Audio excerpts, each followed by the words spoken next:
Great. We're all here. We're all good. That's What you drinking, Gabe? I got to water down the old whiskey and cokes these days because I've developed quite the belly since Miami. I haven't been able to go to the gym. I switched up because of Max.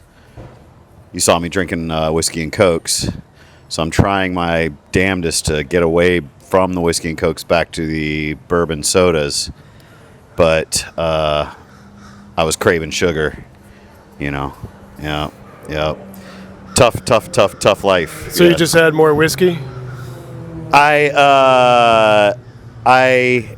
The whiskey content stays. You were joking, but he's actually like, I think I did probably, or that's a good idea. You gotta be careful what you say to Gabe. It's like, well, I mean, yeah, I think so. Well, welcome to the Mortal Machine podcast, formerly known as Two Drink Minimum. If you haven't heard that episode yet, it's coming shortly. But my name is Chris True. This is Gabe Schaefer. He's the owner of Mortal Machine Gallery. And this is Arik Roper, who's joining us here. He has a show just across the street at the gallery. We're going to be hanging out with Arik on Gabe's patio, and we're in for a treat, right, Gabe?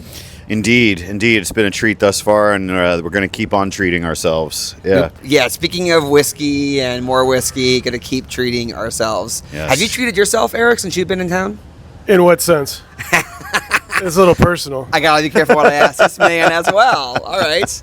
What has your time in New Orleans been like? You told me last night at the show that you haven't been here since 94? 95. I drove through here in 1995 on my way from New York to Houston. June of 1995. I came through with two friends. We didn't have anywhere to stay. We came to New Orleans hoping we could find something. I thought I found us a place. It turned out to be a brothel. And so... Turned out to be. A brothel? Brothel, yes. Sick. We didn't get to the point where, we didn't get too far in before we realized it was a brothel. I was talking to the owner of the establishment, trying to ask him if we could stay in his hotel, which I thought was just a hotel, and he kept saying, "This isn't where you want to stay." I'm like, "No, we just need a place to sleep. Come on." It's like, he goes, "No, if you're staying here, you're going to be doing more than sleeping." A brothel at the edge of town. It was just over here. It was in the quarter somewhere. Oh, it was a brothel in the quarter. Yeah. Was it like a DIY brothel? I don't know, man. This was 1995. He had a very Nolan name, like Big Daddy or something like that, and this was over near. I remember it being kind of near the water, but I don't know. It's been a while. So, long story short is we didn't have anywhere to stay in New Orleans, so we went to some bars, and then I think we just left town eventually. Wow. And that was your last time here? That was the last time here in 1995. And your time now in 2026 is way different because you just Much had a show. different. No brothels. No brothels. Right. No brothels. Is that confirmed? I'm not going to answer it. Okay. So yes, a show. It has happened. It's happening. Yes. Yeah. So we're up here recording this the afternoon post the opening, which also doubled as the grand opening of the new Mortal Machine space. So more on that later on. Let's talk about Arik and last night's show. Expectations met? Question mark.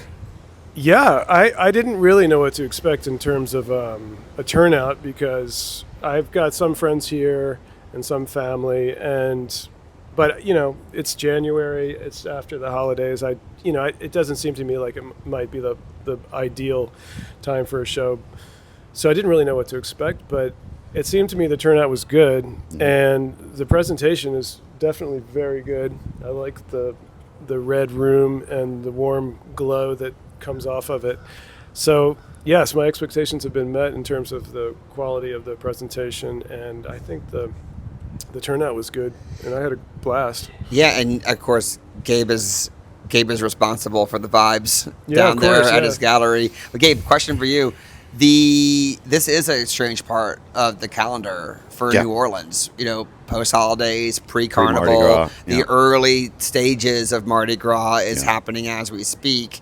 Joan of Arc week. Yeah. So this is a tricky time. So what about Arik's work made you want to do this show around this time? Yeah, I mean that's one of the challenges that are parts of that's an aspect of the logistics of curating a calendar is taking into consideration what's happening. And I don't know that every city does this on the level that we have to do it, in terms of knowing that there are various identities every month depending upon what time of the year it is, what's going on in the city. And as you know, there are those pockets in between those sort of just like hits. So, and usually the January show every year pre-Mardi Gras, beginning of Mardi Gras season, tends to be a little sleepy because of the fact that the streets are sleepier, because, you know, we're like 2-3 weeks from now, it's going to be psychotic here. But I like the idea of booking a show that I know that like usually are like fresher relationships, are usually what I'm doing in January. So it's either someone that I'm just now starting to work with, or someone that it's the first time I've ever worked with them. And then I also like to put a show in place there that I know that even if we have somewhat of a quiet start with the show, I know that that artist, even if they don't get on the front end a lot of these like sales, everything's gonna sell regardless, because they're getting the bulk of the good season ahead of them, you know. So theoretically, even though I think we're like 11 pieces up for you right now, because I sold another one earlier today, on like 28 pieces. My guess is that 90% of that, you know, we'll be able to sell all that show within the next like few months, even if it doesn't sell right away, because we have so much road ahead of us with action in the quarter, you know.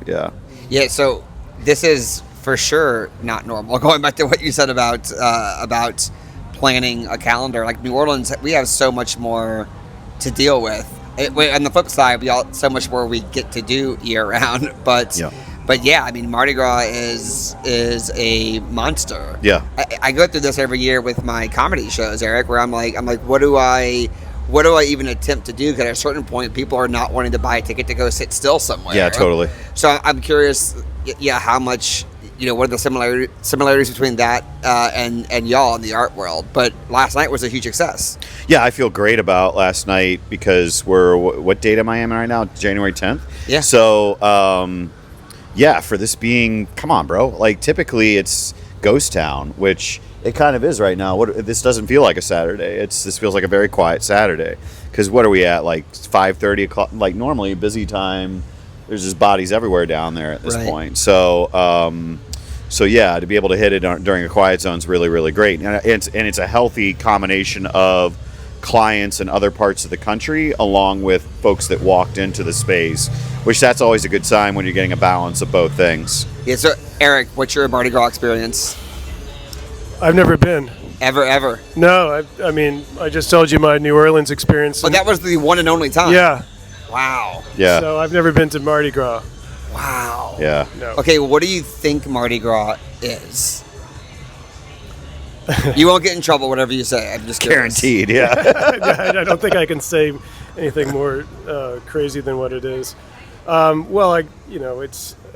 It looks to me like a pretty extraordinary explosion of human passion and creativity, and a unique time to express yourself in this nation, which often has a lot of confines around creative expression and passionate creativity and scandalous behavior and all the things that. Wow, he knows it pretty well without being here. That's an incredible explanation. Yeah, wow. Of course, you're great with words, great with painting, with all your art. But like that was incredible what you just said. Nailed it. Yeah. Well, I've got some friends here who are really into it. Like, you got no choice. Yeah, I've heard so much about it too. Yeah. That it does seem like something you've got to experience, though. Young or old, everybody loves it. For sure. And I think it's been the past couple of years it's exploded, because with the year we had off, the COVID year, I think we've seen all like the smaller, more gentle parades are now we're seeing like throngs of people at these smaller parades, because people are just like want to get as much Mardi Gras as possible. Yep. And I think that's sort of I don't know. So I feel like this is like it's less sleepy than usual. And I think last night's show kind of is indicative of that. There were a lot of people at your show last night. People are hungry for escape. So we're one of the places that facilitates that for folks.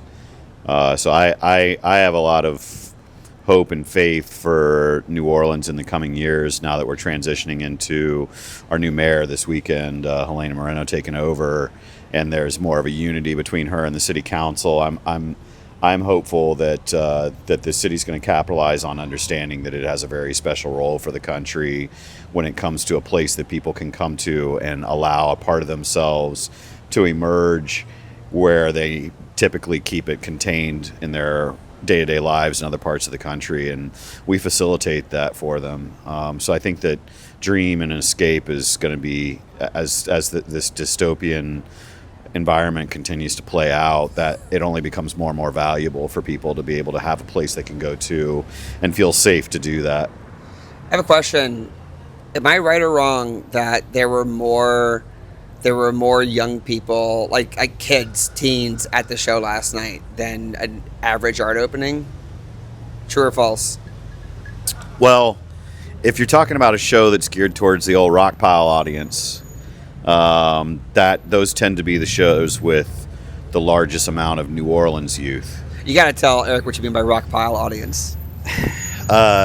So the Bywater neighborhood, when you cross the train tracks, there's this area down there that's known as the Rock Pile, and it is a hangout area for folks that you would, I guess, describe as like a little more along the lines of like punk, crust punk, train. By the way, punk. it's literally a pile of rocks. Yeah, it's not a cool, but it's not like a name for a but it's like club. the spot Right. for these kids. Okay, yeah. It's a legit spot. Yeah, it's a spot. Yeah. And we've had two shows, one show that was called I Love Rock Pile and the other one called I Love the Rock Pile 2.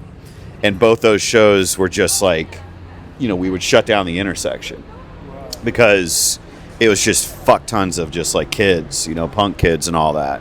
I'm old now, so I like for people's bodies to smell good.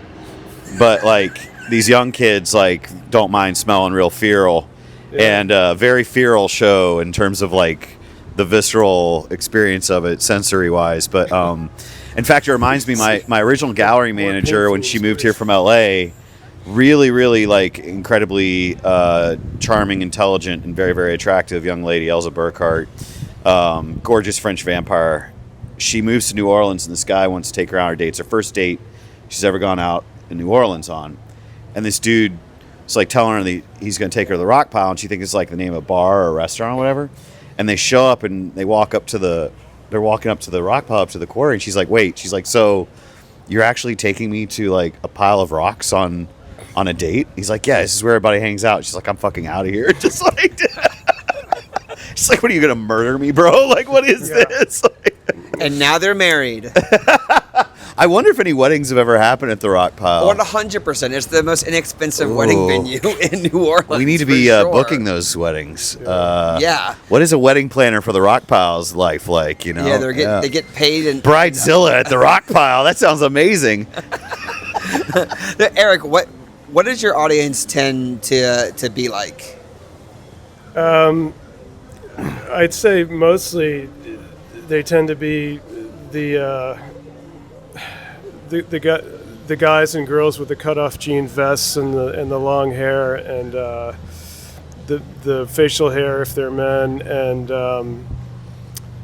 they're like the good people. Okay. The stoners and the rockers. The rockers for sure. Yeah.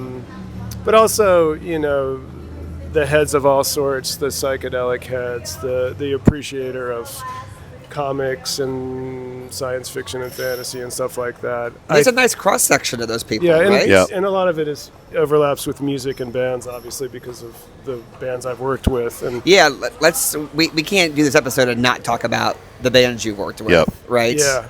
Yes. So, like, what are some highlights for that for you?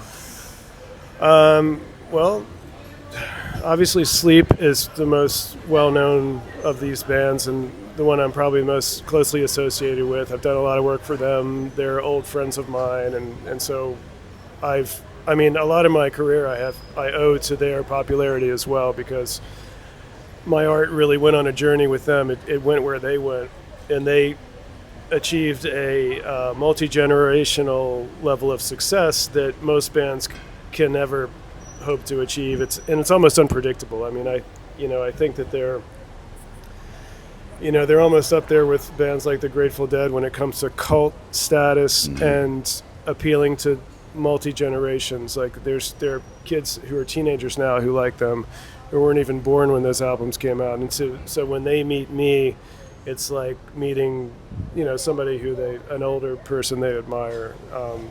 So I'm really fortunate to have that connection with them and their music, because I couldn't have asked for a more, a band with more integrity and more kind of musical power and dedication than the fans of that band have. And I think that they've extended that to me as well, the fan base. But that's just one of them. There's a lot of other rock and metal bands I've worked with, like Weed Eater and Windhand and Earthless and so many I can't remember, the Black Crows and Mastodon and Sun, and a lot of these bands whom I know, and I've done work with them over the years, and it just it gets seen by people. And this is one of those things about being an artist that you can't always plan, is that your art can go on these journeys with other artists if you kind of hitch your wagon to them. And I was able to do that with these bands, not intentionally. It just kind of worked out that way. That's really cool. I mean, it seems like that should be happening more often, like more collaborations like that. I'm sure it's easier. It's a special thing when it happens. Yeah. Something that I have been curious about, because a part of your art is, from my observational perspective, very much world building, and you've been doing this for numerous decades now too. This particular form of visionary work that you do, because I think fantasy is kind of like a limiting term. I view your work as very much as visionary, and you have various forms of creatures and environments and settings. A lot of times, mostly natural settings, I notice that your characters operate within, even if they feel like they're in another dimension or planet. There's always these varying forms of natural environments. So what I'm curious about is, when you're working on one of these pieces with one of these characters and you're kind of drawing it into being, are these where you're getting your ideas from, man? Are you kind of like dreaming these worlds and kind of imagining wandering around in them a little bit and taking little snippets from them and kind of like turning them into these things? Are they snapshots of glimpses of things that come to you? Is it direct references of inspirations? Like how do you, I'm always interested when it comes to world builders specifically, where these sort of are inspired from. Where do these things come from? What are the seedlings for these things typically? Yeah, I guess I have different answers for that. I mean, first of all, I love landscapes because I feel like there's a lot of potential in landscapes. I feel like if you set the stage for a person's visual field with a landscape, or even an empty room or something where there's not a narrative happening necessarily, there's not a figure, there's not an action happening, but you set the stage for anything to happen, it can be really intriguing, and it can let the viewer almost participate in it, like, where is this, what's going on here.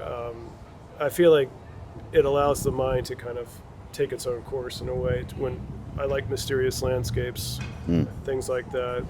Sometimes there's a small figure in there too, which adds another element of, mystery. Not usually much explanation, but another element of like, what's going on here? Who is that person? What are they doing? A lot of these things are just kind of things that I personally find interesting, and I don't always have a process for coming up with it. Sometimes I sit down and I actually close my eyes and I allow myself to take on an active imaginative process. Jung spoke about the active imagination, where if you there's a technique of sitting, closing your eyes and just kind of allowing your mind to wander freely without directing it. And you can come up with some pretty astonishing narratives that way that feel like they're not even coming from you. You know, it's almost as if the mind is entering into a dream state where images are unfolding, and a lot of ideas can come around that way. It took me a while to figure out that was an effective thing to do, because I would sit down to meditate and then I would just be flooded with all these ideas, and I'm like, I'm not trying to do that right now. I'm trying not to think about anything. And I was like, why don't I just sit down with the intention to think about things that I want to think about, which is like ideas. And so I found that to be useful to kind of let the mind show me things. And so some of the artwork is that. It's things that I've seen in my mind's eye, or things that I've, imagined or dreamt, stuff like that. Do you keep like a dream journal next to your bed? Yeah. Are you waking up and you're like, a lamb with horns? Nah. I mean, the dreams are not that exactly. I keep a dream journal, which is fascinating because you look back on it and you don't remember writing it. It's like reading fiction from someone else. But sometimes there's ideas in there that can work, and it's not as quite as literal as like a monster or something like that. But it's effective for kind of starting to understand how your mind works and how visual imagery presents itself. So those are some ways I come up with stuff. But I also, look at a lot of I get inspiration from like religious and mythological texts and classic illustration and things like that. I have a lot of art books. What about with the album covers you've done? Do you have to listen to the album first? I don't have to, no. In fact, I don't often anymore. I used to a lot, but these days I don't get the album. It seems to me that even though it's easier to transfer music these days than it used to be, for some reason I often don't get the music in time to listen to it. So what's that process like then? If it's like, I mean, I wouldn't understand either way. Like, if I had to do it, I don't know if I would want to listen to the album first, but I'm just curious, are you like, hell no, I don't want to listen to it? Or do you think it would make it that much different? No, I mean, I think ideally it's good to listen to it. If I can't do that, then I just try to get information from the band about what they have in mind. I mean, I hope when it's helpful for a client, let's say, whether it's a band or anyone else, to have something in mind, a direction at least for me, because sometimes the brainstorming process can take forever if it's completely wide open. That can take a long time. But so I prefer if there's some direction that the band would like me to take, and I can also go from lyrics if they have them, or concepts based on the title of the album. I just try to not be too literal. I try not to make a cover be the literal interpretation of the name of the album. I try to not do cliche things. That's like wearing the band shirt to the concert? If you're like, if you do an album cover that is like literally the name of the album? Yeah. Okay. It's like, I feel like, there's enough cliche artwork in the world. So if I'm going to make artwork, I feel like I've got to push myself to come up with stuff that's a bit more symbolic and more representative. And that's also the kind of stuff that I like. I'm a big fan of old album design, especially Hypnosis and these companies these design teams that made a lot of classic albums where it was almost like visual riddles. They would kind of like make something that sort of refers to the title, but it's not obvious. And it takes, if you think about it, it kind of starts to make sense. But be trying to be a little bit clever with it, I guess, and not just not phone it in, not do a skull or something that's like just done to death. Yeah. Cool. Now, another thing I was curious about is aside from and is a part of, I actually should say, the world building curiosity that I have with your work. There's narrative elements that are throughout them as well. Whether sometimes I feel like when they're not the pure landscapes, like you were saying, the landscape creates the potential to be able to place anything as a moment that could happen right then. But then you do have a number of works as well that are these very specific character interactions that you can inflect things from. So they're storytelling elements, and so there's a few things I'm curious about. That one is, I'm curious, do you write as well? Like, do you ever write out sequences or short form narratives separate from or as a part of your art process? And then it feels to me that not just with music, but with film and with even honestly at this point, I could see, video game design work. Do you ever have anything outside of music as far as like film or streaming shows or television shows or any of these other alternative platforms ever approach you as well for ideas and for consultation?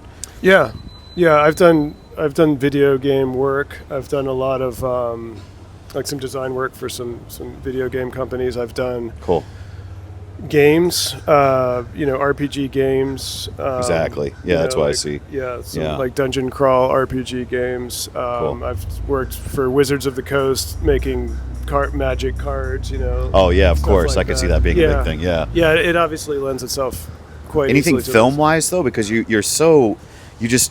hit these really brilliant scenes that I'm like, you're doing all the work for them. Like it seems like I've done, I have done some film stuff. I'd like to do more. In fact, that's kind of, if I were to choose a dream job, it would probably be to work on the art team for a high budget, well-designed film where I could actually draw things that manifested as physical objects in the film, whether it's scenery, whether it's, clothing, whether it's special effects or whatever, what have you. I would like to design that because that feels like a really expansive way to get it out there and let a lot of people see it, and just it's like the ultimate world building. Mm-hmm. And an organic next step. Yeah. Right. Yeah. So I'd like to work on that more. I've got some projects in the works now that are more that way. I'm working on some animation. Cool. I'm starting to finally get into that. I'm working on some like animated. You got Gabe moaning now. Oh, because I've known his work for so long that he's perfect for that. Yeah. Or at least in my mind, I'm like, yes, that's something I want to see. Yeah. I feel like it's high time that I made a more aggressive approach to making that happen. I've been very passive about it. I've worked on animation before. I worked at MTV Animation when I was younger. I've done like cell painting back before computers and stuff. I worked on Ren and Stimpy. I worked in the 90s. Yeah, incredible. And I've worked on other animation as well. So but I want to do more stuff. I want to do my own stuff, and I am working right now with somebody to do some animated bumpers for a cinema in New York City. Awesome. Like some ID stuff for them, and I'm working on another project with a couple other guys. It's kind of a multimedia thing with music and animation and books kind of all combined together. And I feel like that's the direction for me. I see it so clearly for you. Yeah, I can't do it alone, though. That's the thing, because I used to want to be able to kind of learn to do animation, do it myself. But it's a Totally. It takes many people to make this thing happen. Yeah, for sure. I will admit that. How do I phrase that? Who gives a fuck? I'm just going to jump in. When I was, when I've watched both Dunes, I've been like, these motherfuckers absolutely know Arik's work. Well, yeah. I mean, I like to think so. There's actually scenes where I was like, bitch, that is the cover. Like, what have I seen? I think I know the one you're talking about. I posted that on Instagram. Did you? Yeah. Okay, yeah, because, bro, I think it was Dune 2, though, specifically, though, was it? It was one of them, bro. Both of them, anyways, I was like, there's been multiple times where I'm like, oh, Oh, they got some energy from Arik.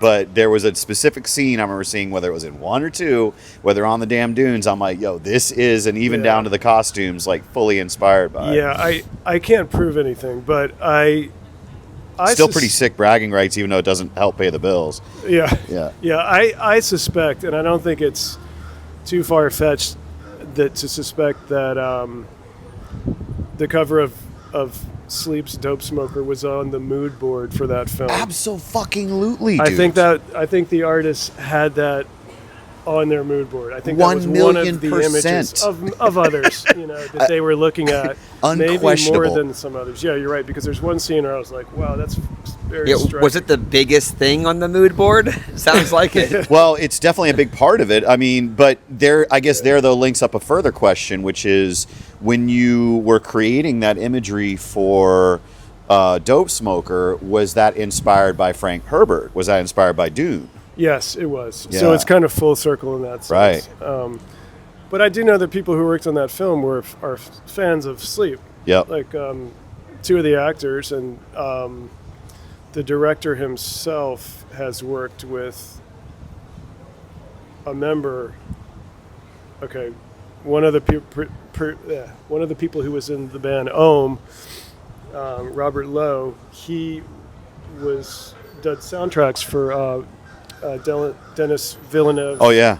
For his other films. Cool. So whoa, I didn't know that. Connection between Whoa. Sleep and him by Robert doing soundtrack for him and being in Ohm with Al from Sleep. So, for what that's worth, there's a few links there, so I can't say that that's a direct connection. Well, I would be incredibly excited, though, if you had been a part of the original Jodorowsky's art team, because I think you totally would have been an incredible, and very few artists you could say this about, because as you know, the art team that Jodorowsky assembled when he was putting together Dune is just the dream team of all fucking art teams ever. Even though only the book came out of it, which God knows that's an incredible tome of influence. But I could totally have seen you in there with Mobius. So actually, I think sick for Dennis. But really, your place would have been with those boys. Oh yeah, give me the time machine, and I'm there, because that was a real dream team of a film that never happened. But that's what led to Alien. Right. I mean, that's and so many other things. Geiger and Dan O'Bannon went on and designed Alien. Dan wrote it, and then Geiger designed it, and so it led to something else. Yeah. We probably wouldn't have Alien if it weren't for the failed Dune movie. Yeah. But so to be on a team like that for a film, to me, would be a dream. Ultimate Bill and Ted moment right there. Yeah, for sure. Yeah. So we got to get you a time machine. Phone booth. We got to get you, we also got to get you to New Orleans for Mardi Gras. Yeah. For real Mardi Gras. And what else we got to get Arik? We got to get Arik. Brothel Bass? I like that you said it. I would rather you say it. Okay. I have too much of a reputation. I felt uncomfortable saying it, actually. I felt you waiting for me to say it. I sent you. Yeah, I felt it. Now, I wish I had a time machine to not have said that. Well, but I thought in turn about when you think reputation, you're probably thinking about the Taylor Swift album. I sure do. So we both know each other well now. So sue me. Arik, any final takeaways from your time here in New Orleans, the show last night at Mortal Machine? New Orleans is such a awesome, soulful city.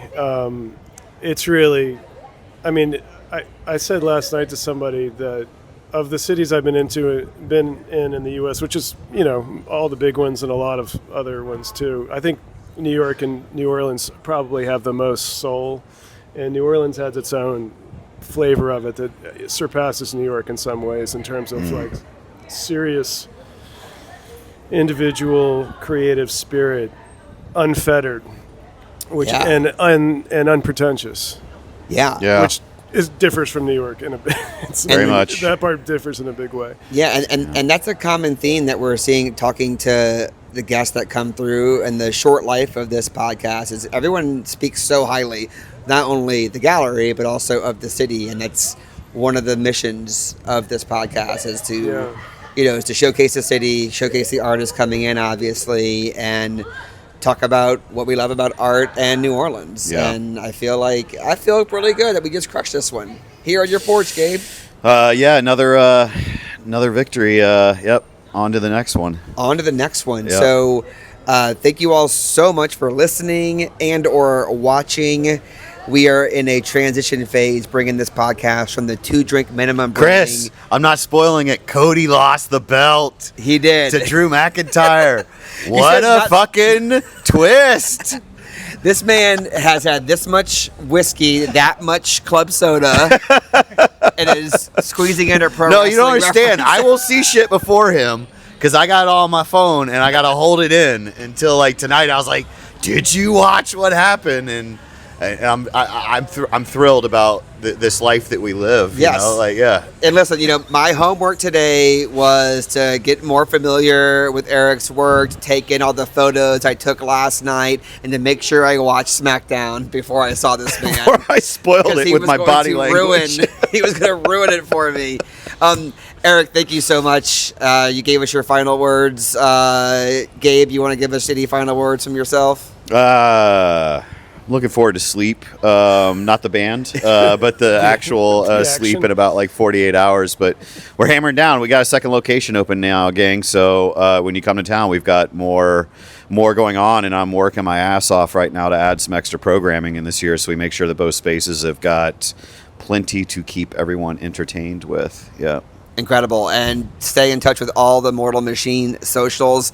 We are definitely upping the game in terms of content on all social media platforms. Ain't safe in the streets. It is not safe in these streets. Erik, thank you so much. Thank you, and thank you, Gabe, for It's a making this pleasure. happen. It's an honor. Appreciate it. Of course.